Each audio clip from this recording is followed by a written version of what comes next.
ஒரு அழகான காட்டில் ஒரு சுறுசுறுப்பான முயல் வாழ்ந்து வந்தது. அது எல்லோருக்கும் உதவும் நல்ல மனம் கொண்டது.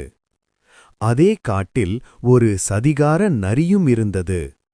ஒரு நாள் நரி, முயலே, அந்த மரத்தில் இனிப்பான பழங்கள் இருக்கின்றன, நீ மேலே ஏறி பறித்துத் தருவாயா என்று கேட்டது. முயல் நம்பிக்கையுடன் சம்மதித்தது.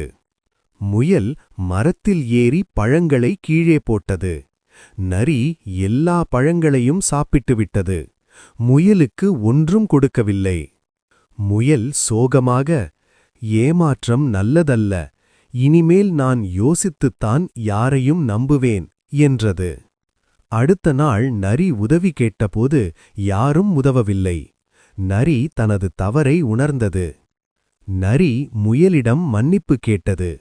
முயல் மன்னித்து, நேர்மை இருந்தால்தான் நல்ல நண்பர்கள் கிடைப்பார்கள் என்றது. ஒழுக்கப் பாடம்: ஏமாற்றம் நண்பர்களை இழக்க வைக்கும். நேர்மைதான் நல்ல வாழ்வின் வழி.